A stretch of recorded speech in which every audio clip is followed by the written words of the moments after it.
Então, pessoal, boa noite, né? Para quem eu não cumprimentei ainda, que eu já cumprimentei, a gente vai dar, né, prosseguimento às intervenções da disciplina, né, de prescrição. A gente, ao longo do semestre, a gente tem tido, né, diferentes olhares sobre a questão dos grupos especiais, né? Então, como eu falei, cada tema tem muito a ver com a área de trabalho, né, que as pessoas que têm trago para a gente as intervenções, né? Então, é uma experiência prática, né, do cotidiano de vida mesmo dessas pessoas, né? E é um momento onde que a gente pode se identificar, né, com o mercado de trabalho que a gente já está inserido, ou pensar numa inserção futura, né? Eu queria agradecer ao Joel em ter encontrado tempo para estar com a gente aqui hoje, né? A gente sabe que, né, tanto a rotina, né, de trabalho de pessoal nesse momento, ela teve que ser toda, né, transformada. Então, muito obrigado, né, Joel, pela sua disponibilidade em estar com a gente hoje. Eu acho que, né, esse tema é algo que faz parte, né, da sua vida, né, desde a graduação, e eu acho que você é muito especial para a gente ter, né, esse momento com você. Muito obrigado. Vai funcionar da seguinte forma: você tem, né, o seu tempo à disposição, aí o pessoal pode mandar pergunta, né, no chat, ou no final a gente abre, né? E muito obrigado mais uma vez. Ok, obrigado, Samuel, pelo convite. Engraçado, né, gente? Acabei de dar uma aula aqui para a turma, e o Samuel está me explicando como as orientações, né? Então, como parece aqui que eu realmente sou um convidado, né? Então, pessoal, agradeço aí muito, né, o convite. Como o Samuel falou, né, é algo aqui, uma experiência, é algo que eu conheço bem aí na teoria e bem na prática, né? Então, saudade aí dessa turma também, né? Passamos aí algum tempinho na nossa biomecânica, na didática, então foi a primeira turma que eu dei aula também na faculdade, então é uma turma muito boa. E aí, a gente vai tentar relembrar aí, né, os bons tempos de discussão. Então, vamos bater papo, vamos conversar, se tiverem dúvida, a gente vai conversando, manda aqui, né, a mensagem, ou pode mandar aqui pelo, senhor Paulo Freire, ou pode mandar o áudio também, né? E aí a gente vai discutindo, é um tema muito legal. Como o Samuel falou, né, pessoal, é um tema da minha graduação, então eu trabalhei muito tempo com esse tema, né, pessoas com deficiência, treinamento de força, e no meu doutorado, né, durante 4 anos, eu trabalhei também com esse tema. E o que o Samuel colocou no início, eu acho que é muito interessante vocês vivenciarem, né, e verem pessoas de diferentes linhas de pesquisa para vocês direcionarem, né? Eu falei isso já para vocês desde o início e volto a falar. Experimentem várias coisas, né, para vocês saberem o que é bom e o que é ruim, tá? Então, é mais um tema muito interessante e espero aí poder contribuir com esse caminho aí com vocês. Então, deixa eu abrir aqui a apresentação. Deixa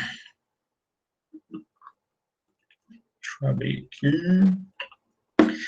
Então, vamos lá, gente. Gente, o nosso tema, então, é a lesão medular e o treinamento de força, mas eu vou falar de uma forma um pouco mais geral no início, e depois a gente vai especificando um pouquinho mais sobre o tema, tá? Eu julgo necessário a gente expandir um pouquinho mais a nossa cabeça em relação a esse tema. A gente começa com o censo de 2010, né, e aí a gente consegue ver uma coisa muito interessante, o quê? O censo, né, vocês já devem ter visto, é uma pesquisa para verificar, né, a população, algumas coisas da população, né, e aí a gente percebe o quê? Dentro da população brasileira, esse IBGE, né, foi realizado em 2010, é um pouquinho antigo, mas é o mais atual que nós temos até então. Nós temos que, da nossa população, 24% da nossa população, ela tem alguma deficiência. Deixa eu ver, alguém mandou uma mensagem aí. Só boa noite do Gustavo. Então, 24% da nossa população, ela tem algum tipo de deficiência. E aí, se a gente for pensar sobre isso, né, é um quarto da nossa população com algum tipo de deficiência. Então, é muita coisa, né? Contudo, entretanto, porém, nós vamos ver isso ao longo da apresentação, ao longo da nossa discussão aqui, que não é muito bem, assim, falado e discutido, né, sobre a pessoa com deficiência. Mais alguns dados aí do IBGE para a gente ver, né, para a gente ver, entender isso em números.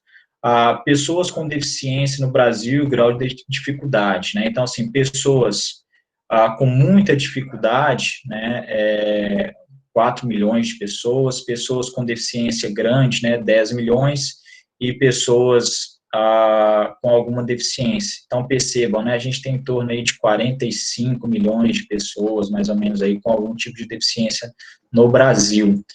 E aí, quando a gente vai olhar as diferenças, né, então, as diferentes deficiências, nós temos, então, né, maior, aí seria em torno aí o visual, auditivo, vem aí, né, em segundo, na verdade, o físico aqui vem em segundo, né, depois auditivo, e aí a gente tem por final aqui o intelectual. Aqui embaixo, né, eu vou deixar essa apresentação aí para o Samuel, vocês vão ver, são os níveis aí de dificuldade. A gente percebe aí que a gente tem os níveis aí de dificuldade e são muitas pessoas, né, são bastante. Uma pesquisa um pouquinho mais atual, em 2013, a gente observa, né, que a prevalência de pessoas aí com deficiência, né, 1,3, então a prevalência é o total, né, o completo aí de pessoas com deficiências, 1,3 deficiência física. Então, daquele total lá que nós vimos, né, a gente tem 1,3 aí de deficiência física. Aqui a gente tem as divisões, né, no Brasil, no total, e cada região, a gente observa que na região Nordeste é o primeiro lugar, né, e depois a gente tem aqui Centro-Oeste, Sul, Sudeste e Norte. Esse de marronzinho aqui são deficiências adquiridas ou acidentes, e de verde, né, são ao nascer. Então, percebam que a deficiência física, ela acontece muito mais, né, a presença dela é uma deficiência por doença ou por acidente.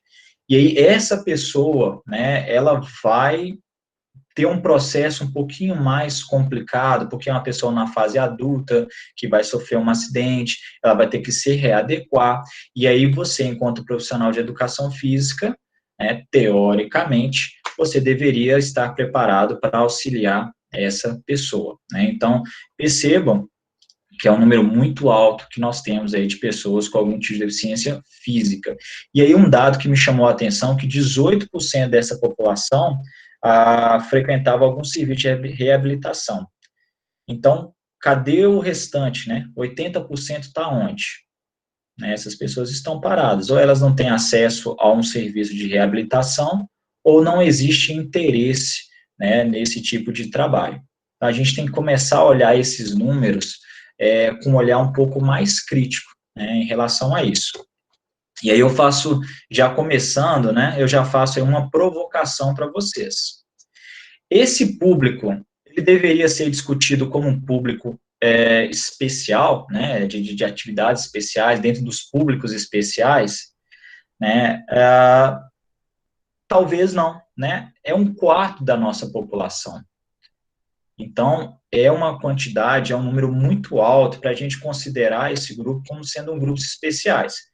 Contudo, o que nós sabemos, né, as dificuldades que nós temos em lecionar esse tipo de conteúdo, né, o próprio professor Samuel, que é responsável pela disciplina na faculdade, ele provavelmente ele teve algumas experiências, mas porque ele buscou fora, mas a própria faculdade talvez não ofereceu muita coisa para ele, e não se discute tanto isso, né? Infelizmente, nós temos hoje, dentro do processo de pessoas com deficiência, uma visão muito do social, né, muito do ajudar, mas a gente esquece do restante das outras coisas. Então, a gente esquece do mercado de trabalho. Então, vamos pensar de uma forma um pouquinho mais racional. É um quarto da população. Então, se a gente pensar a cada 4 pessoas, uma pessoa tem deficiência. Tá? Então, olha que loucura isso. A cada 4 pessoas, uma pessoa tem deficiência. E aí, será que essa pessoa com deficiência, né, dentro desses 4 aqui, ela não precisa trabalhar, fazer o exercício físico, ela não precisa ser orientada pelo profissional de educação física, ela não pensa na estética, ela não pensa em ter bumbum na nuca? A gente tem que pensar nessas coisas. Mas quando a gente pensa em pessoa com deficiência, o nome deficiência ele fica tão pesado na nossa cabeça que a gente só pensa em, não, essa pessoa não pensa na estética, não, essa pessoa não tem dinheiro, não, essa pessoa não pode fazer isso, né? E a gente se fecha nesse mundinho, não que não seja importante, tá, gente? Mas nós temos que começar, enquanto profissionais de educação física, olhar esse mercado com um pouco mais de inteligência. Você vai me dizer que não existe pessoas com condições financeiras de pagar você enquanto personal com algum tipo de deficiência? Claro que tem. Mas sabe qual é o problema maior? As pessoas não estão preparadas para isso. Os profissionais têm medo disso. Tá? Então, esse é um dos maiores problemas quando a gente fala em pessoas com deficiência, e a gente vai falar da deficiência física, né, que é da lesão medular. As pessoas têm medo, tá? Um exemplo que eu sempre dou, que isso aconteceu aqui na cidade de Viçosa, tinha uma ex-professora da UFV, aposentada, que estava procurando um personal trainer, tá? E aí ela estava pagando por volta de R$ 100 hora aula, tá? R$ 100 hora aula. Vou falar de novo, R$ 100 hora aula. E ela queria ser atendida em torno de 3 a 4 vezes por semana. Ela foi difícil encontrar profissional, tá? Muitas pessoas, não, trabalhar com a pessoa com lesão medular, não sei trabalhar com isso, é difícil, eu não sei o que fazer. Gente, R$ 100 hora aula, tá? Espero que todos vocês alcancem os R$ 100 hora aula, tá? E que isso seja o comum, mas vamos pensar que esse valor é um valor muito interessante e a pessoa tem condição financeira. Mas o que aconteceu? A barreira foi você colocou a deficiência na frente da pessoa. E aí você não vivenciou isso durante a graduação, você não teve a curiosidade de procurar mais sobre isso, tá? Aí tem outras pessoas que brincam sobre, olha, se o cara caiu de moto, bateu o carro, ele tinha dinheiro para comprar uma moto, para pagar o seguro da moto, para bater o carro, ele tinha dinheiro para comprar um carro, então ele tem condição financeira para manter alguma coisa. Então, se ele está na cadeira de rodas, se ele tem lesão medular, talvez ele tenha também alguma condição financeira para pagar o seu serviço. Por que não? Né? Mas eu tenho quase certeza, né, talvez aí 97% aí de vocês, porque eu já passei por isso também. Se eu oferecer para vocês aí um aluno com alguma deficiência, com lesão medular, por exemplo, vocês vão ter extrema dificuldade de dar valor ao trabalho de vocês. Muitos vão pensar, não posso cobrar de uma pessoa com deficiência. Vou fazer caridade. Não, eu não sei trabalhar com essa pessoa. Então, a gente tem que começar a quebrar essa ideia, né? A gente tem que olhar, fazer isso para alguém que tem alguma necessidade, excelente, faça, né? Participe de um projeto social, ofereça o seu serviço, um serviço de qualidade para essa pessoa. Mas, se você tem um excelente trabalho, um excelente serviço, né? Uma proposta bacana, por que não cobrar por isso? Né? E qual a dificuldade? Então, é uma provocação que eu deixo aí para vocês refletirem sobre esse processo aí, tá? Da nossa discussão aí hoje. E aí, pessoal, lembrando, se alguém tiver dúvida, alguma discussão, podem ir falando aí que a gente vai discutindo, tá? Tomando água na minha caneca nova. Então, passando.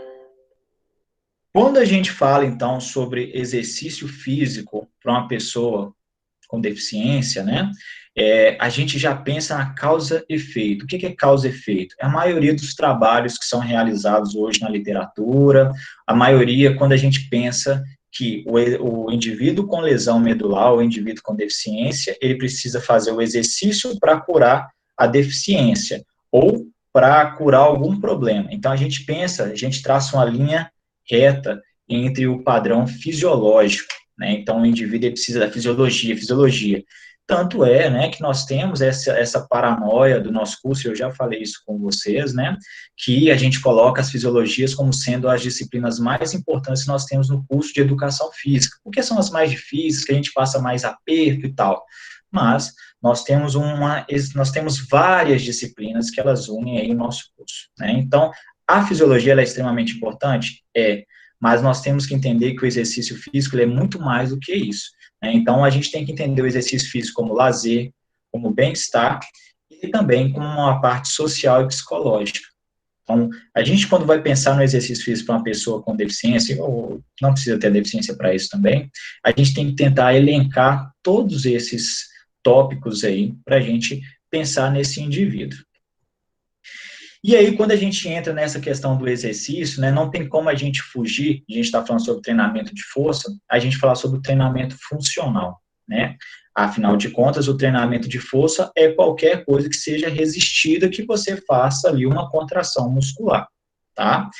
Então, treinamento funcional. O que esse Charles Stanley fala sobre o treinamento funcional? Exercícios realizados em vários aparatos, como bolas, rolos de espuma e pranchas de equilíbrio, elaborados para criar um ambiente mais desafiador, para o propósito de envolver mais os músculos estabilizadores menores e mais profundamente localizados. Vocês concordam com essa fala?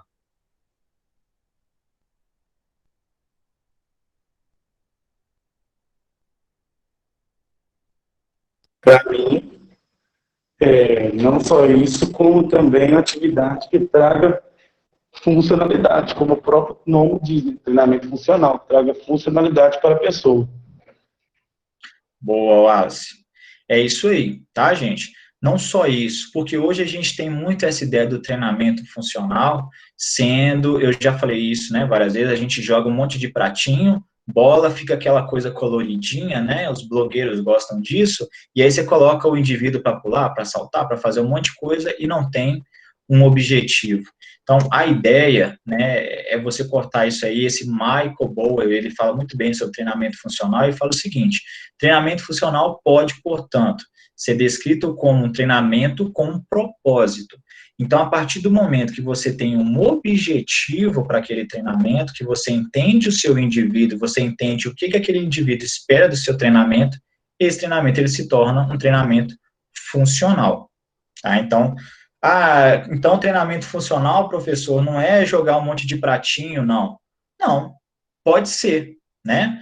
Eu vou lá treinar na musculação, aquilo não é treinamento funcional, aquilo lá é treinamento de puxar peso. Depende, tá?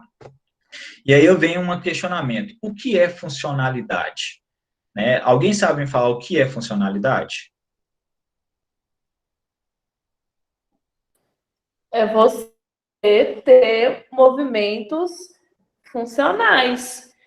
Assim, funcionar bem do jeito que deveria funcionar. É o seguinte, eu acho que funcionalidade seria desenvolver o corpo, né, para executar uma determinada função.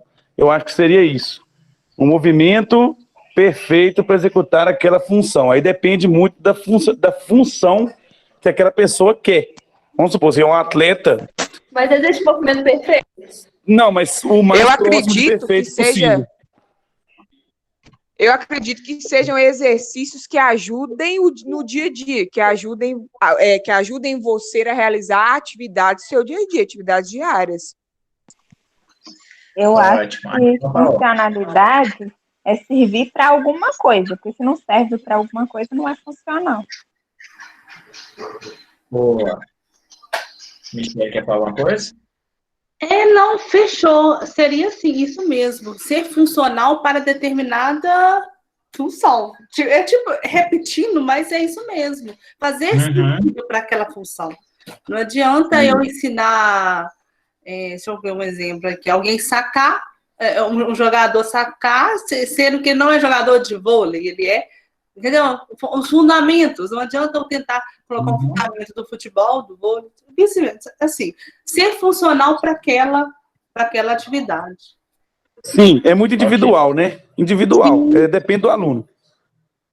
Isso, show. Aí a gente começou a falar mais direcionado à coisa. Então, assim, todas as falas, elas estão corretas, né? Mas elas têm algumas palavras que elas mostram que está enraizado na gente ainda essa dificuldade da gente entender. Então, movimento perfeito, você tem que ser funcional para algo, você tem que desenvolver um movimento para determinada tarefa que seja um movimento padrão.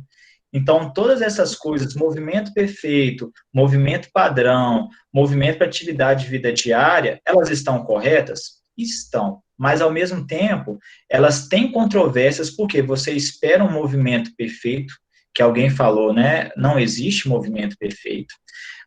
Um movimento padrão, não existe um movimento padrão, né? Isso até nos atletas de alto rendimento você não tem, porque se você tivesse movimento padrão, não existiria um Neymar, não existiria um Messi, né? Que eles fazem diferente dos outros. E quando a gente fala também em desenvolver a atividade como sendo funcional para atividade de vida diária, é interessante, é o mais próximo que nós temos aí do que é o correto. Contudo, a gente pensa, o indivíduo com lesão medular, ele tem que saber fazer uma atividade do dia a dia e não mais do que isso. Então, percebam que, às vezes, na nossa fala, a gente não quer trazer esse preconceito, mas isso já está enraizado na gente. Né? Essa questão do perfeito, do padrão, tem que ser dessa forma. E aí, quando a gente vai discutir com o indivíduo com lesão medular ou indivíduo com algum tipo de deficiência, não existe isso. Né? O indivíduo ele não vai conseguir caminhar da forma que você acha que é, ou o padrão que existe. Esse padrão não existe. Né? Então, a fala do Wallace ali, ela entra muito perfeita a falar o seguinte, individualmente, individualidade biológica de cada indivíduo. O que é bom para um, talvez não é bom para o outro, mas você só vai saber disso se você avaliar esse indivíduo e entender quais são as necessidades desse indivíduo. A partir do momento que você entende quais são as necessidades desse indivíduo, como esse indivíduo ele entende o seu ao redor, aí você começa a entender qual que é a funcionalidade dele. Tá? Então, isso é muito importante, porque você vai colocar alguns padrões, você vai colocar algumas atividades para aquele indivíduo que você acha que aquilo é interessante, mas não é. Você primeiro tem que entender aquele indivíduo. Escute, pergunte, né? Não tenha vergonha de perguntar para ele aqui. Você tem lesão medular, né? Você sente alguma coisa na sua perna? Aí, antes de você fala assim, nossa, que pergunta idiota. É claro que não passe informação para a perna dele. Pergunta, né? Não vai ter problema nenhum, né? Ele não vai se sentir ofendido nem nada. Pergunta. E aí você vai entender o que está acontecendo naquele processo ali, tá? Vamos passar. Michelle, quer falar alguma coisa, que seu áudio está ligado? Não quero, eu não estou conseguindo desligar meu áudio, você acredita? Tá me ouvindo? Aham. Eu estou achando que meu computador está travando. Eu vou tentar sair. Pode continuar, desculpa. Não. É só porque estava ligado. Acho que o Samuel consegue desligar se... Aí, pronto.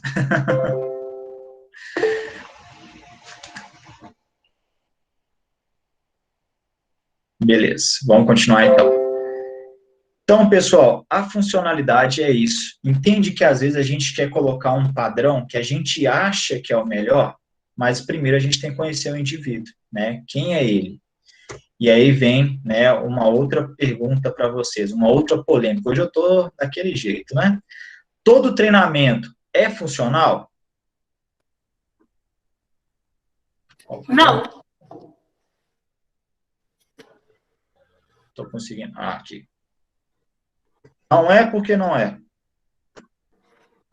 Porque nem todo treinamento, não sei, depende. Porque eu acho que nem todo treinamento é pensado para certa funcionalidade. Muitas vezes, hoje em dia, mas no cenário de hoje, tem muito treino que só passa para o aluno, mas de funcionalidade mesmo, não tem nenhuma. Boa. A resposta é Para mim... Tá, então vou deixar então. Não, pode falar, Wallace, pode falar. É porque eu ia falar, a resposta é mas... eu acho que, na verdade, não se pode considerar que todo treinamento é funcional, mas a grande maioria é. Porque, geralmente, o aluno te procura com algum objetivo.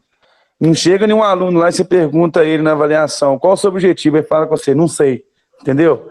Geralmente ele está na avaliação e fala, eu quero emagrecer, eu quero ganhar massa, eu quero melhorar meu agachamento, eu quero melhorar isso, isso e aquilo. Então, tem uma função, um treinamento. Você vai prescrever o treinamento dele com base no que ele quer, no que ele precisa, né? Mas aí, então, o que para mim, você usa para melhorar o agachamento dele? O que você usa para melhorar certo movimento dele?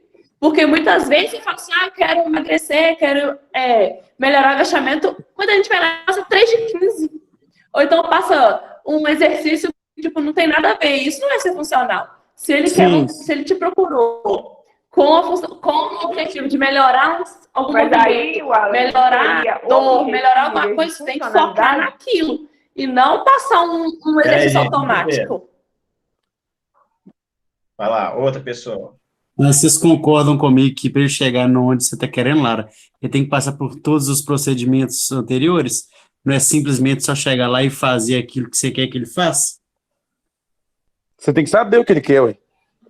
Aí também entra a parte profissional, entendeu? Entra a parte profissional. Porque se o cara, né, chega lá para mim, lá, falando que quer uma função, e eu passo para ele uma atividade que não tem nada a ver com a função, aí eu estou errado, hein? Aí quem está errado é o profissional, entendeu? Então não é culpa do treinamento, é culpa do profissional.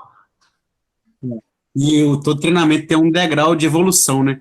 Não é simplesmente só chegar lá e colocar o cara para agachar com peso nas costas e deixar o bambu quebrar para cima do cara. Não pode fazer isso, né? Simplesmente igual o Wallace acabou de falar. Tem profissionais e tem os profissionais que, como se dizem, não passa por esse procedimento, vai direto para a evolução. Acha que o aluno vai ter aquela carga e pronto. Mas, na verdade... olha só, na verdade, todos vocês estão falando a mesma coisa, né? A Lara defendeu que depende, né? O treinamento depende de pessoa para pessoa, né? E que ela acredita que a maioria dos treinos que são realizados hoje não são funcionais, né? E aí o Wallace falou que depende porque aí você precisa entender o seu aluno. Então, vocês estão falando a mesma coisa. Né? Então, assim, a polêmica é essa, que às vezes a gente tem a mesma discussão, a mesma fala, e essa fala ela vem com tantos ruídos que a gente não consegue entrar no consenso. Então, é isso. Depende. O Wallace falou, eu acredito que sim, que o treinamento ele tem que ser funcional. Mas aí, Wallace, eu coloco um porém aí. Ele deveria ser. Né? O problema que nós temos hoje é que nós, enquanto profissionais de educação física, nós deveríamos entender esse termo, essa discussão que nós estamos fazendo, e sim, montar de acordo com o que você acha que é interessante, você acredita que é interessante para o seu aluno, e o que ele acredita que é interessante para ele, e a gente juntar essas duas coisas. O problema é, as pessoas esquecem disso, né? As pessoas acham que 3 de 10 vai dar certo. Né, e aí faz o famoso 3 de 10, a Lara citou aí o 3 de 15, né, para colocar um agachamento, porque ficou aí que perna você tem que treinar um pouquinho mais pesado e tal. Mas a gente volta para o nosso mundinho aqui, senão a gente vai lá para a musculação, volta aqui para o nosso mundinho aqui. E aí quando a gente vai falar de funcionalidade para o indivíduo com a deficiência, e aí a gente vai falar agora só mais da lesão medular, a coisa fica um pouquinho mais complicada. Por que fica um pouquinho mais complicado? Esse indivíduo, esse tal padrão que a gente acha que deveria seguir, esse padrão já não existe mais. Esse cara ele não faz extensão do joelho. Esse cara ele não faz flexão do quadril. Esse cara ele não tem o controle motor do tronco.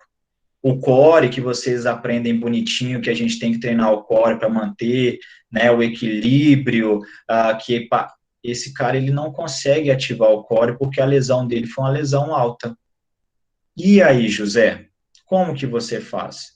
Né, então, parte desse pressuposto aí da funcionalidade, você entender quais são as possibilidades que esse indivíduo ele pode, né, que você pode trabalhar com esse indivíduo. Todo treinamento é funcional?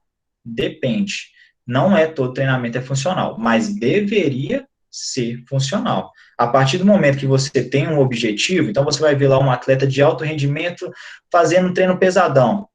Existe uma funcionalidade para aquilo ali.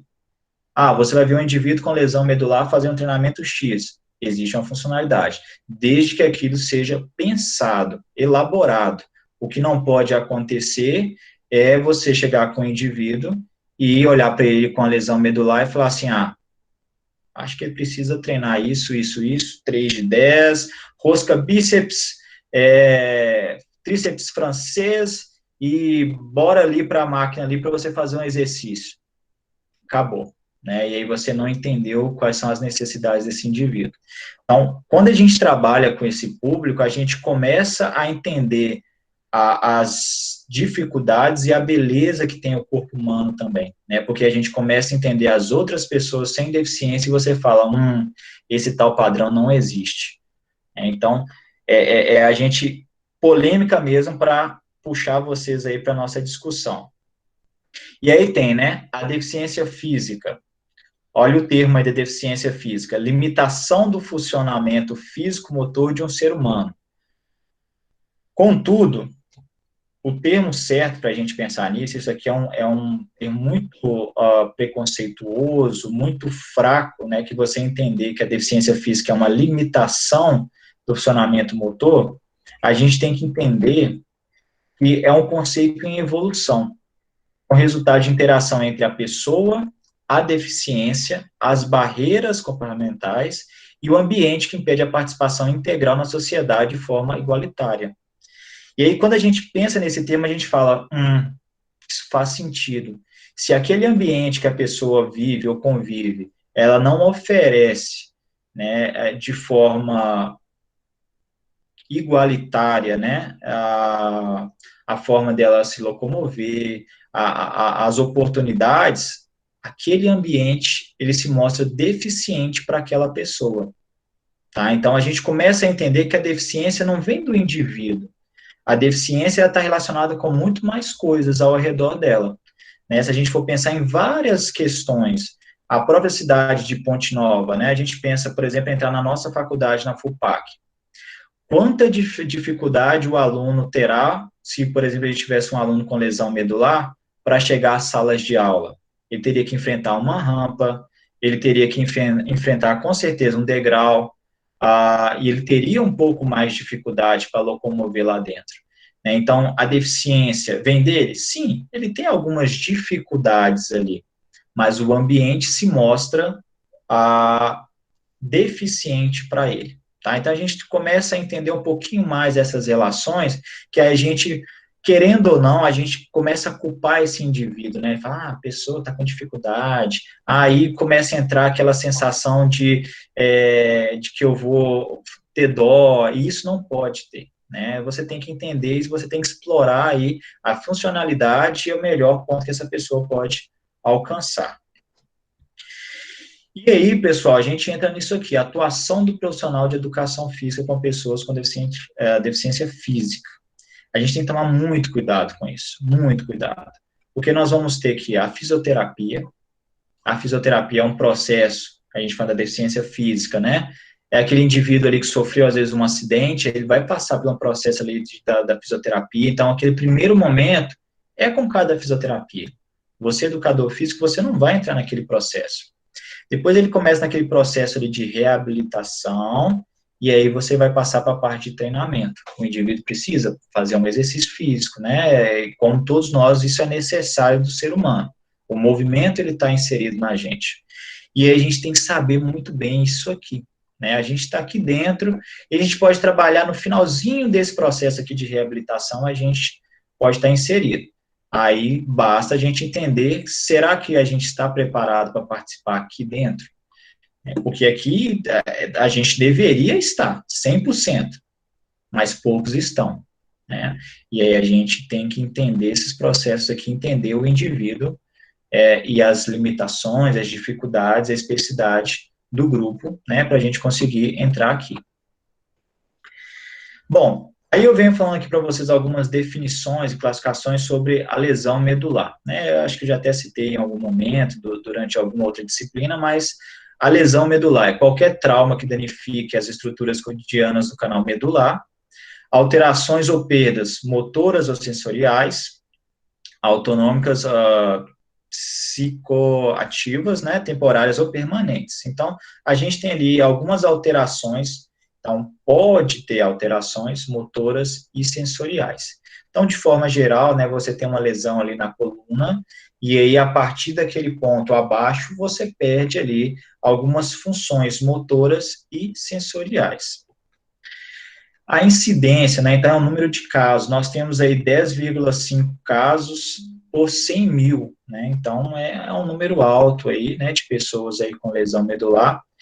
Acontece mais, né, a incidência em países de baixa e média renda, e mais em homens entre 20 e 24 anos, 80% dos casos, né, com homens. Então, a gente já sabe isso aí, são os hormônios, são os homens, né, a gente sempre vê algum tipo de vídeo aí na internet, fazendo alguma bobeira, muitos casos são acidentes, né, de automóvel, então, o maior índice aí é entre os homens de 20 a 24 anos. E aí, pessoal, a gente começa aí com um trabalho, né, uma revisão de literatura, esse aí tá fresquinho, trabalhozinho aí que eu publiquei durante o meu doutorado, foi publicado aí esse mês, então trago aí para vocês algumas informações sobre, né, quem tiver curiosidade aí, eu deixo o link também para vocês lerem, que é o efeito do treinamento de força na qualidade de vida, e estado mental de pessoas com lesão medular, né? Então, é um trabalho de revisão na literatura. Então, a partir dessa revisão, a gente conseguiu ver que o treinamento de força, né, primeiro, a lesão medular, ela é algo complexa, né, então ela é multifatorial, então você tem vários problemas ali aliados à lesão medular. Você tem um problema em relação à parte física desse indivíduo, então ele tem dificuldade locomotora, né, tem outras coisas. Na parte social, então, se você tem ali, imagina, né, não, é só para vocês imaginarem mesmo, né, então você está ali, você tem ali seus 20 anos, então a gente vê ali de 20 a 24 anos, você tem ali entre 20 e 24 anos, sofre um acidente de moto, e aí você tem ali dificuldade de locomover, você vai para uma cadeira de roda. O indivíduo, ele vai ter essas dificuldades, e isso faz com que ele fique um pouco mais isolado, né, e aí a gente sabe todos os processos, a dificuldade, a amizade e tal, e aí você começa a ter, isso é provado, tá, problemas sociais, então o indivíduo começa a ter alguns problemas sociais, e também alguns problemas psicológicos, né, então ele tem ali a depressão, ansiedade, tem um alto índice de suicídio, então é algo um pouquinho mais complexo. E aí, o que a gente viu, né, sobre o treinamento de força com a pessoa com lesão medular?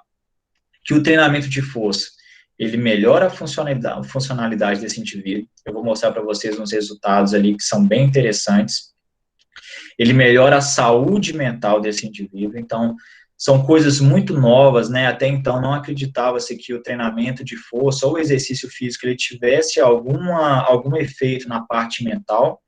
Então, nós, enquanto educadores físicos, nós temos que começar a se impor um pouco mais, e aí, a partir do momento que você consegue se impor, né, para você conseguir se impor, você tem que ter o conhecimento, você tem que buscar o conhecimento para você conseguir discutir, né, e aí a gente consegue, sim, né, ter um efeito aí na parte mental e na parte da qualidade de vida.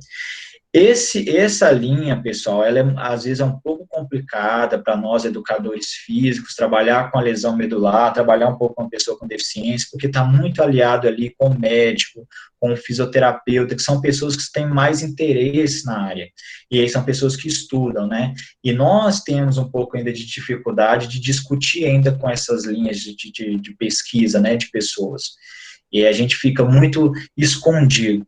E aí o nosso curso, ele é muito rico e a gente tem toda a possibilidade de discutir, mas a gente tem que, né, entender sobre o tema para a gente conseguir discutir um pouco mais aprofundado. Bom, e aí, né, provavelmente vocês estão questionando assim, né, mas como treinar, professor? Eu quero saber, eu vim para essa aula para saber treinar um indivíduo com lesão medular, porque eu vi lá no título, lá em caixa alta, que é lesão medular e treinamento de força. E você está falando balela aí, eu quero saber sobre treinamento de força, pegar peso, né? E esse questionamento. Eu coloquei essa foto aí porque eu coloquei assim, sofrimento ou sofrência, alguma coisa, apareceu Maria Mendonça. Então, eu tive que colocar essa foto aí. Bom, treinamento de força para pessoas, né, LM, para pessoas com lesão medular. E aí vem a resposta aqui para vocês.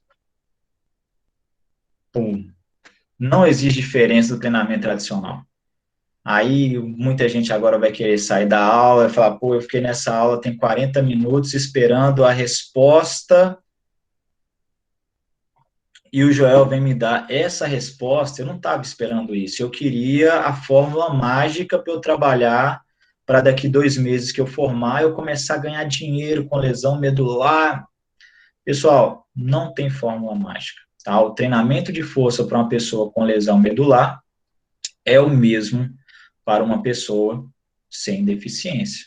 Os exercícios são os mesmos? Sim, com alguma adaptação, se necessário, tá?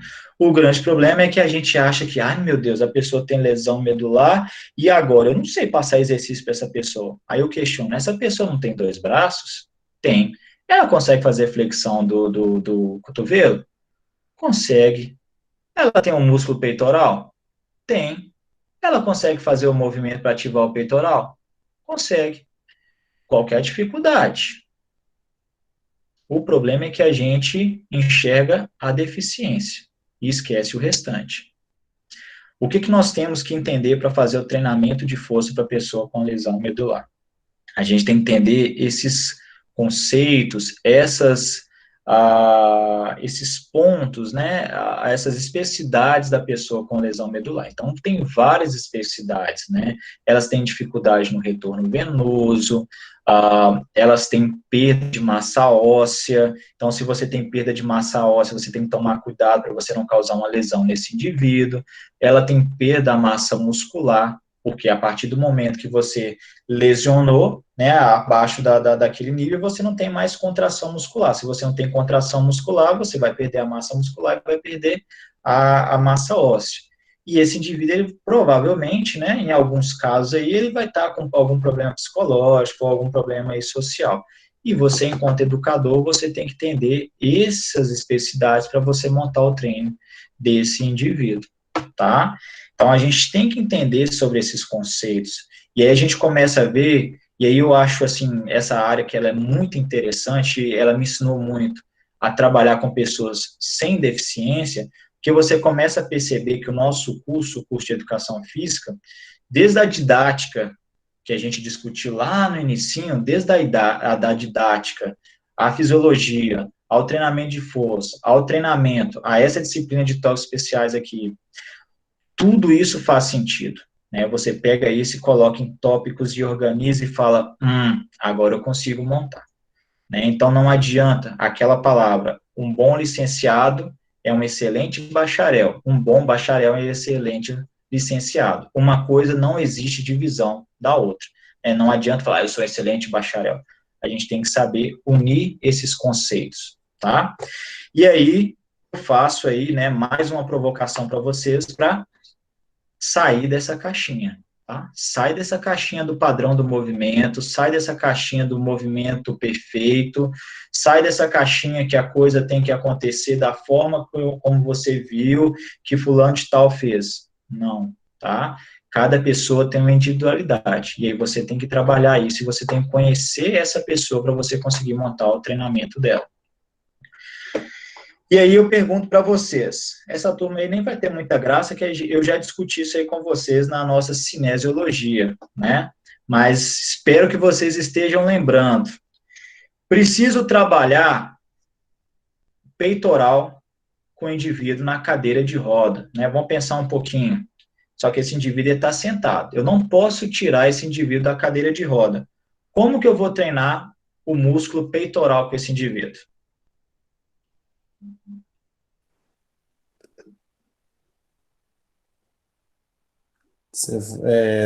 Você até falou você até fez esse comentário conosco numa aula de cinese, você até levou a gente para sala de musculação lá na faculdade. Você deu o exemplo de inclinar a cadeira, ajustar um padrão para poder atingir essa musculatura. Boa, Gustavo. Então, o Gustavo está lembrando. É isso aí. Né? Então, olha só. Muitas vezes a gente comete o erro de pensar que, né, qual que é o movimento que o peitoral é responsável? A gente viu lá na biomecânica, né, que é a adução horizontal. O peitoral, para você ativar o peitoral, você tem que fazer uma adução horizontal, né, e aí o tríceps também está envolvido, então tem vários outros músculos, mas o principal movimento é a adução horizontal. E aí é o erro muito comum das pessoas pensarem de, o cara está na cadeira de roda, adução horizontal, você vai ativar o peitoral, aí você coloca lá 2 halteres para o cara e pede ele para fazer o movimento de adução horizontal.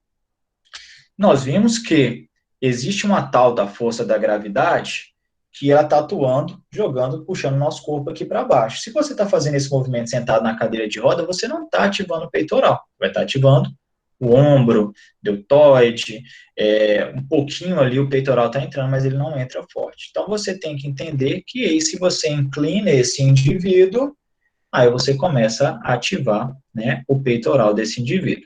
Então, uma forma mais complexa aí, que eu até dei o exemplo para vocês, né, que nós encontramos lá no nosso projeto, foi inclinar a cadeira de roda desse indivíduo, e aí a gente foi e conseguiu fazer, né, a ativação aí desse peitoral. Pode ser feito também no crossover, né, e aí você vai fazer essa adução horizontal no crossover. Em casos, não é muito indicado, mas aí você pode tirar o indivíduo, coloca lá no supino, para ele fazer também o movimento. Ah, professor, mas ele não tem equilíbrio. Amarra ele na mesa. Nossa, você é louco, Joel, vou amarrar uma pessoa, os outros na academia vão me matar, porque não vou ter dó dessa pessoa. Amarra, tá? Eles vão entender isso. E eles vão te pedir para fazer isso, que ele vai ter estabilidade, porque lembra, né? Nós precisamos do nosso core, que é o nosso abdômen, a nossa lombar, paravertebrais, para manter o equilíbrio.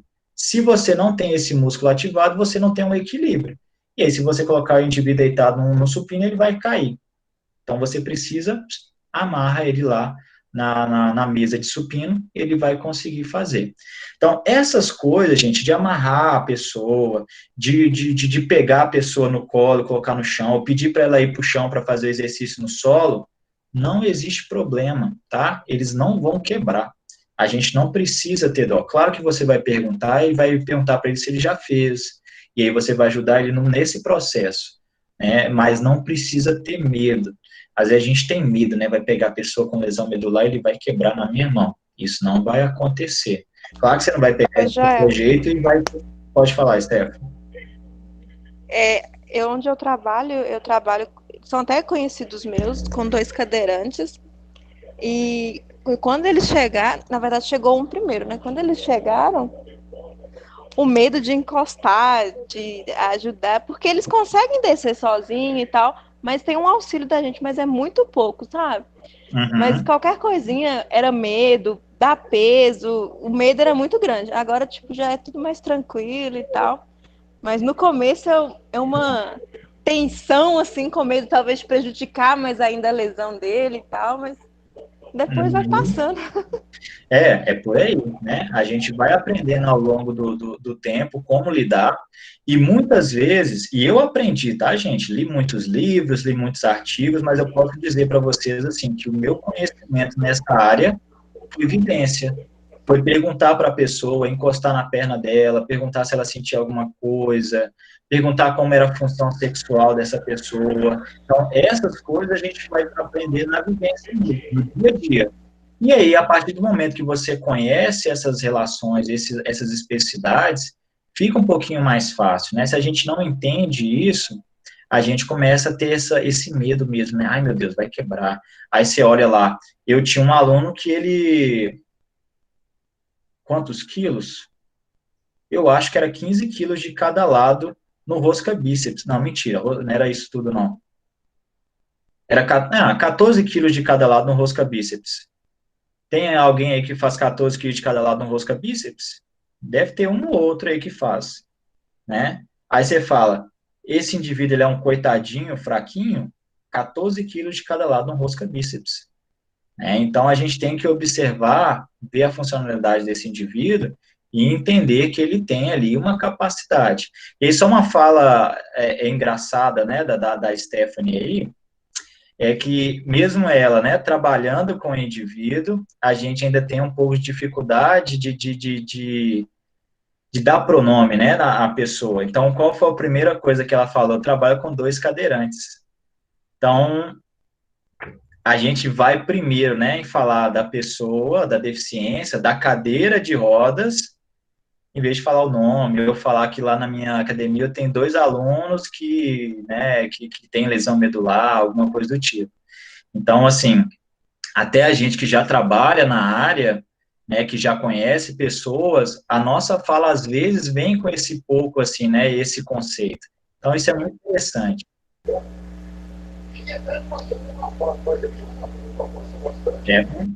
Ah, não, sai automático, sim.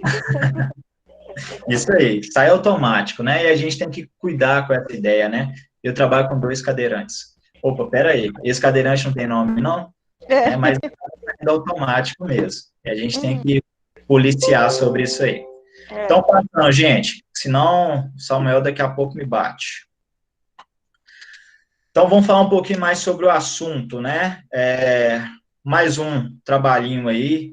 Esse saiu em julho desse ano. Esse aqui é o efeito do treinamento circuito, né? O treinamento resistido sobre a funcionalidade, a potência e o conteúdo mineral ósseo de pessoas com lesão medular. E aí eu mostro para vocês que é o efeito de 12 semanas de treinamento de força, ele foi efetivo para a melhora da potência e da agilidade. Então, aqui foi um teste feito em um círculo ergômetro de mão, né, e aí mostra, né, aqui a gente tem o P aqui, estatística, vocês aí estão fazendo parte do TCC, né, já tem que começar a entender essas relações aqui, mas aqui é o P menor que 0,05, e aí a gente tem aqui o valor médio, desvio padrão, né, então média pré, média pós, média aqui e desvio padrão. Então a gente tem aqui uma melhora, né, da potência do indivíduo, né, então a potência muscular de membros superiores. E a melhora na agilidade, que foi feito um teste de agilidade, que é um teste do zigue-zague. Tá? O indivíduo na cadeira de roda, ele faz um zigue-zague na cadeira de rodas, e a gente afere isso aí pelo o tempo, né, o melhor tempo. E aí o treinamento de força, ele foi capaz de melhorar a potência e a agilidade desse indivíduo. E aí qual que é o interessante? Quando você une potência e agilidade, você começa a entender que o indivíduo no dia a dia, os movimentos que ele precisa fazer, ele precisa de potência, né, para levantar da cadeira, para tocar a própria cadeira, e agilidade para desviar, para ter agilidade de, se caso ele for cair, ele conseguir voltar. Então, essas duas coisas, né, em união, potência e agilidade, ela se traduz em funcionalidade para esse indivíduo. Tá? Então, a gente conseguiu mostrar isso aí. O efeito de treinamento de força, ele foi capaz. Então, 12 semanas, 2 vezes por semana, já foi possível ver uma melhora. Esse aqui, gente, é sobre a composição corporal. Então, tem vários estudos que mostram, várias pessoas discutindo que o treinamento de força, ele tem 0 ou pouquíssimo efeito na composição corporal, quando se fala, né, na parte óssea de qualquer pessoa. E quando a gente fala, e aí vem na questão das especificidades, o indivíduo com lesão medular, ele tem perda óssea, tá? Então, ele tem muita, no início, nos dois primeiros anos, ele perde muita massa óssea. Então, se você tem um indivíduo aí com 1, 2, 3 anos com lesão medular, ele pode estar na fase de osteopenia ou osteoporose. E aí, o que o treinamento de força, ele é interessante? Aqui no nosso trabalho com 12 semanas, a gente conseguiu mostrar que ele teve, não foi uma grande melhora, porque não teve aqui um P, né, mas quando a gente fala na questão clínica, qualquer aumento, ela é interessante. Então, a gente tem o conteúdo mineral ósseo do fêmur, então, olha só, do fêmur, que foi uma parte que a gente nem trabalhou, do fêmur, esse T-score aqui, ele mostra também a evolução, né, dessa massa óssea. Obteve uma melhora, né, o T-score aqui total. Então, o que isso aqui quer traduzir? 12 semanas de treinamento de força, ele melhorou o conteúdo mineral ósseo desses indivíduos, e do fêmur, que é onde ele perde mais, porque não tem movimentação. Então, é mais uma coisa para você conversar com o indivíduo, né, que tem uma lesão medular, para você mostrar o seu conhecimento sobre o treinamento, para você falar, olha, você tem que fazer exercício para você melhorar sua composição corporal, para você não entrar em osteoporose, porque uma vez que você tem osteoporose, você vai romper o seu osso, uma vez que você rompe o seu osso, e aí a gente começa a entrar nos outros processos de fisiologia, se ele tem dificuldade de retorno venoso, o oxigênio chega com muita dificuldade lá na perna desse indivíduo, ele tem dificuldade de retornar, porque é a musculatura que ajuda nesse retorno venoso. Se ele não tem musculatura atuando ali, esse retorno venoso, ele não, né, não tem retorno venoso. Então, para curar uma lesão na pessoa com lesão medular, é muito difícil. Então, a gente tem que tomar muito cuidado. Provavelmente, quem conhece alguém com lesão medular já deve ter visto que eles usam normalmente, ou deveriam usar, aquelas meias de compressão. Essas meias de compressão, elas ajudam, né, a fazer essa contração para retornar, né, esse sangue, porque senão vai estar lá aquele famoso pé inchado, né, porque o sangue vai, e aí você tem lá a força da gravidade, né, mandando para baixo esse sangue, mas você não tem músculo para voltar esse sangue. E aí você entende, aí percebe que a gente vai ver essa relação de, olha, a gente está falando de treinamento de força, a gente tem que entender de retorno venoso, a gente tem que entender do contexto desse indivíduo, a gente tem que entender da sociedade. Então, é algo complexo, é algo multifatorial, e que o curso nos oferece isso. Tá? Então, assim, o curso é maravilhoso, né, o curso de Educação Física, a gente tem que aproveitar o máximo possível dele. E aí, pessoal, olha o resultado aqui que é extraordinário, é muito bacana, né? O efeito do treinamento de força no estado mental e na qualidade de vida. Aí você fala, não, José, aí você já está demais. Você vai ter melhora do estado mental, 12 semanas de treinamento de força? Sim. Nós tivemos uma melhora. Isso aqui são questionários, tá? É o inventário de Becker, e aqui é um SF-36, que você avalia a qualidade de vida, estado de saúde do indivíduo.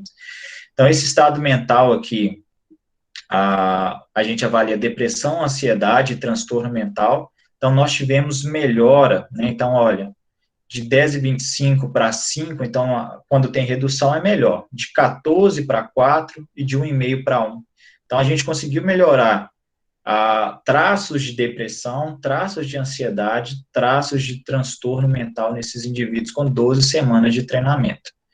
Qualidade de vida, a mesma coisa. Aqui já tem, né, a questão do aumento. Ó, foi de 23 a capacidade funcional para 37. Limitações físicas, a gente conseguiu melhorar esse pensamento dele. Dor, né, a gente conseguiu melhorar, estados geral de saúde também, vitalidade, aspectos sociais, aspectos emocionais e saúde mental também, a gente conseguiu ver isso. Então, o que a gente entende, né, olha, a capacidade funcional dele melhorou muito, né, tem um resultado, deixa eu ver aqui, aspectos sociais, emocionais. Percebam que o treinamento de força, ele entra nessa questão, se você melhora a funcionalidade desse indivíduo, logo esse indivíduo, e aí também você vai colocar ele num ambiente de treinamento com mais pessoas, e ele começa a socializar mais, logo ele vai começar a socializar mais, aí ele vai ter essa melhora da parte social e talvez da parte psicológica. Se ele tem a melhor funcionalidade, ele vai conseguir envolver com mais pessoas, e isso é um processo. Então, entende que na hora que você vai montar um treinamento para alguém, e aí mais especificamente uma pessoa com lesão medular, aquele tal maldito 3 de 10, aquilo não serve, tá, gente? O montar um treinamento para a pessoa, alguém que me falar aí, e vocês já fazem estágio, alguns já estão até atuando, que conseguem montar uma ficha de treinamento em meia hora, isso não existe, tá? Você tem que estudar todos esses processos para você entender o indivíduo, para você montar um treinamento para o indivíduo. Eu vou colocar lá um agachamento para o indivíduo. Será que todo mundo precisa de agachar? Bom, eu acho que todo mundo tem que agachar, porque, afinal de contas, quando você vai no banheiro lá, sentar no vaso, você tem que fazer um agachamento, né? Então, assim, a gente tem que pensar no indivíduo. E aí, quando a gente pensa no indivíduo com lesão medular, a gente tem que pensar nesse cara, tem que pensar nas especificidades dele, tá? Então, esses resultados aqui que a gente encontrou na tese foram resultados muito interessantes, né, que mostra aí, né, não vou dizer que prova, mas mostra que a importância do treinamento de força no estado mental, na qualidade de vida, na funcionalidade, na composição corporal de pessoas com lesão medular, tá? Então, deixo aqui para vocês de novo, né, essa imagem aí. Saiam da caixinha, tá? Saiam da caixinha, comecem a pensar fora disso aí. Se você quer fazer o mesmo do seu colega que vai sair, vai para a sala de musculação para ganhar R$10 hora aula, ok, tá? Mas se você tem possibilidade de ser um profissional diferente, atuar com esse público, por que não? Tá? Então, comecem a pensar fora da caixinha. E para a gente finalizar aqui, a Lara já estava adivinhando, né, Lara? Mas eu deixo uma reflexão aí que é do Paulo Freire, né? Como professor, devo saber que sem a curiosidade que me move, que me inquieta, que me insere na busca, não aprendo nem ensino. Tá? Então, vamos ser curiosos enquanto professores. Vocês, daqui 2 meses, 3 meses, vocês serão aí, muitos já são aí professores pela licenciatura, né? Então, sejam curiosos, busquem conhecimento e sejam pessoas diferentes, que eu sei que vocês são, né? Conheço vocês e sei que vocês são profissionais que têm um grande futuro aí no mercado de trabalho, só para não ter desistido durante essa pandemia, de ter garantido o mercado de trabalho está aberto para vocês, né? Nós nunca falamos tanto sobre exercício físico do que durante essa pandemia. Se as pessoas todas fossem ativas, o coronavírus não seria problema, né? Então, vocês ganharão um mercado assim, ó, vem, precisamos, e aí aproveitem esse momento, tá? É isso aí, pessoal. Joel, obrigado, né, pelo momento. Eu acho que eu acho que nunca tinha tido a oportunidade de escutar, né? Acho que só uma vez, né? Num outro momento, né? E como que essa fala foi, né, motivadora, né? E trouxe elementos muito atuais, né, para a gente pensar em realidades que a gente talvez imagina que não vai trabalhar, né? E esse imaginar que não vai trabalhar, a gente tem que se abrir na formação, né? E às vezes a gente se fecha, né, para determinados, né, conhecimentos que podem fazer diferença na nossa vida, né? Tem um professor que deve ter sido seu professor também, que é o Natália, né? Que eu nunca gostei, né? Inclusive acho que foi seu orientador em algum momento, né? Eu nunca gostei de fisiologia, né? E aí eu não ia às aulas dele, né? E tomei reprovação por falta, né? E estava formando na Fisiologia 2. Aí o Natália me chamou na sala dele, assim, Samuel, e agora? Como é que vai ser? Você acha que a fisiologia não vai fazer parte, né, da sua vida de alguma maneira, né? E coincidentemente, né, eu fui trabalhar numa equipe, né, de treinamento em Belo Horizonte e utilizei os conhecimentos da aula dele, sabe? E é isso, né? Porque a realidade profissional ela te coloca, né, em cada situação que, se a gente não se abrir, né, e não valorizar. Então, agradeço muito, né, a sua partilha, a divisão do seu tempo e de uma forma tão comprometida, né, nesse momento que é tão difícil para todo mundo, né, Joel? Então, obrigado pela qualidade, pelos slides, né, excepcionais aí. Valeu mesmo. Obrigado. Obrigado, Samuel. Pessoal, então a gente finaliza, né, a fala dele. Alguém quer perguntar alguma coisa? Acho que vocês foram também conversando, né, durante, né, a fala, né? Você quer fechar? Quer falar alguma coisa, Ju? Não, Samuel, eu acho que é isso, né? É agradecer mesmo. Eu acho que a sua fala foi muito rica aí em deixar claro. Acho que meu áudio falhou aqui. Beleza. Pessoal, então é isso. Obrigado, né, por todo mundo também, né? A gente sabe que as aulas online, né, colocam a gente em outra situação, né? E Tafarel super interessado nos seus slides, né? Vou até fechar a gravar. Muito obrigado, a gente interrompeu a gravação aqui.